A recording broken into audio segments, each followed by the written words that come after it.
ಜೊತೆ ಹೋಗಿ ನಾನು ತಪ್ಪು ಮಾಡಿದೆ, ಪಶ್ಚಾತ್ತಾಪ ನನಗೆ ಈಗಲೂ ಕೂಡ ಕಾಡ್ತಾ ಇದೆ ಅಂತ ಹೇಳಿ ಮತ್ತೆ ಬುರುಡೆ ಬಿಟ್ಟಿರುವಂತಹ ಸುಜಾತಾ ಭಟ್.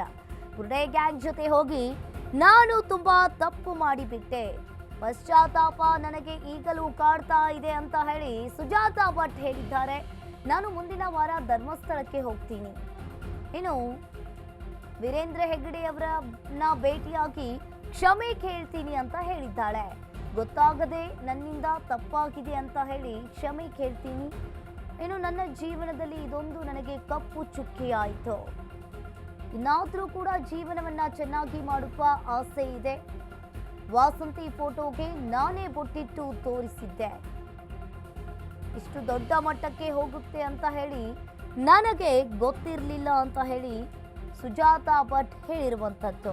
ಇನ್ನು ನಾನು ತಪ್ಪು ಮಾಡಿದ್ದೇನೆ ಮಂಜುನಾಥ ಸ್ವಾಮಿ, ನಾನು ಕ್ಷಮಾಪಣೆ ಕೇಳ್ತೀನಿ. ವೀರೇಂದ್ರ ಹೆಗ್ಗಡೆ ಅವರನ್ನ ಭೇಟಿಯಾಗಿ ಕೈ ಮುಗಿದು ಕ್ಷಮೆ ಕೇಳ್ತೀನಿ ಅಂತ ಸುಜಾತಾ ಭಟ್ ಹೇಳಿರುವಂಥದ್ದು.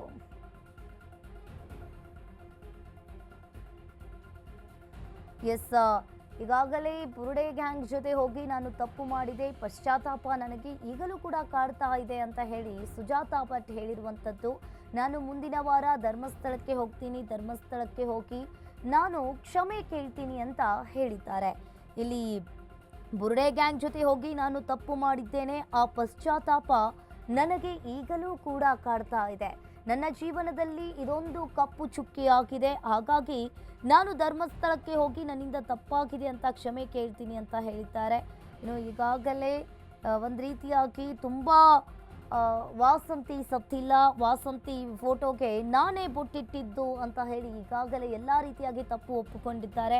ಇನ್ನು ಸಹಾಯ ಮಾಡಿದ ವಿಚಾರದ ಬಗ್ಗೆ ಕೇಳಿದ ಪ್ರಶ್ನೆಗೆ ನಟನ ಸಹೋದರನಿಗೂ ನನಗೂ ಯಾವುದೇ ಸಂಬಂಧವಿಲ್ಲ, ವಾಸಂತಿ ಸತ್ತಿಲ್ಲ, ಆಕೆ ಬದುಕಿದ್ದಾಳೆ ಅಂತ ಹೇಳಿ SIT ಮುಂದೆ ಹೇಳಿದ್ದೇನೆ. ಹೀಗಾಗಿ SIT ಅವರು ಕೂಡ ತನಿಖೆಯನ್ನು ನಡೆಸ್ತಾ ಇರ್ಬೋದು. ಇದೆಲ್ಲವೂ ಕೂಡ ನನ್ನಿಂದ ತಪ್ಪಾಗಿದೆ ಅಂತ ಹೇಳಿ ಕ್ಷಮೆ ಕೇಳಿರುವಂಥದ್ದು ಸುಜಾತಾ ಭಟ್. ಇನ್ನಾದರೂ ಕೂಡ ನನ್ನ ಜೀವನವನ್ನು ನಾನು ರೂಪಿಸ್ಕೊಳ್ತೀನಿ, ಸರಿಯಾದ ಮಾರ್ಗದಲ್ಲಿ ನಡಿತೀನಿ ಅಂತ ಹೇಳಿ ಸುಜಾತಾ ಭಟ್ ಅವರು ಹೇಳ್ತಾ ಇರುವಂಥದ್ದು.